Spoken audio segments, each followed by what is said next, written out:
Good morning. This is the podcast, Ancient Rome Today. The previous episodes talked about markets, goods, products, and many other things.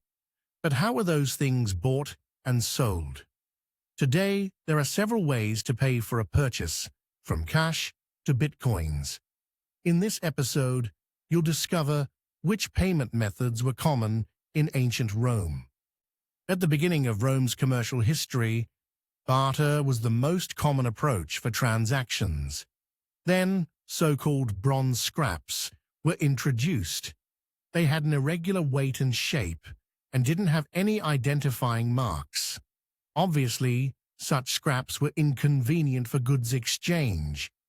It was necessary to weigh bronze for the corresponding value of goods. In the 4th century BC, the Essa bronze coin was introduced. That term indicated a unit of weight of 327 grams. The coin had its fractions and multiples. In the 3rd century BC, a new monetary system was introduced. It became the basis of the economy between 264 and 202 BC, the period of the two Punic Wars. At that time, gold, silver, and bronze coins were created. The silver denarius was a cornerstone of that system. The initial weight of a denarius was over 4 grams and was worth 10 bronze asses. One of the sub-multiples of the denarius was called the sestertius, and it was worth 2.5 asses. This was the most common coin in the Roman world until the 3rd century AD. Initially, it was made of silver and later of bronze. Greek, Roman, and Italian merchants bought and sold goods using denarii. In the Augustan era, a veteran centurion earned about a denarius a day.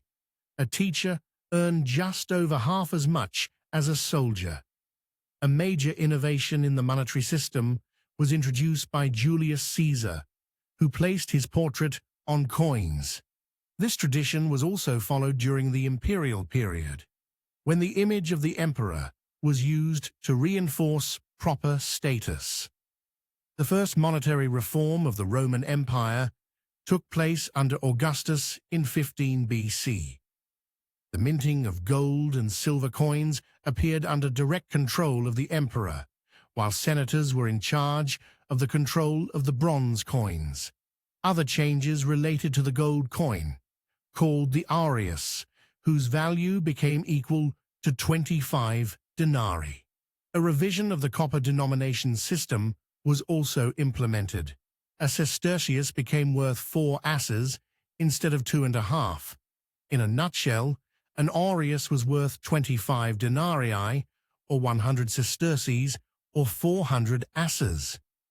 Due to the deteriorating economic situation in the 1st century AD, Nero's monetary reform reduced the weight of silver denarii. This reform was later repealed by Domitian, who restored the value of coins to that of Augustus. Trajan, in turn, returned to the Neronian monetary system. With Diocletian's reform of 295 AD, Roman coinage changed radically due to the adoption of the tetrarchy as a form of government, when the empire was divided into 2 parts assigned to 2 emperors. Therefore, coins no longer depicted a single emperor, but rather an idealized image, where the reverse side of the coin typically depicted the glory and military power of Rome. Nearly every emperor undertook monetary reforms since they were so important to the stability of the economic system. Phenomena such as devaluation and inflation were also known in ancient times. For example, in the 1st century AD, it was possible to purchase 1.5 kilos of wheat, 4 kilos of lupins, a half bottle of wine, half a kilo of bread, or a ticket to the baths with 1 sestertius. By the end of the 3rd century AD, the sestertius had devalued 80-fold due to inflation. During this period, known as the crisis of the 3rd century, Roman economic and political conditions deteriorated, leading to devaluation and inflation.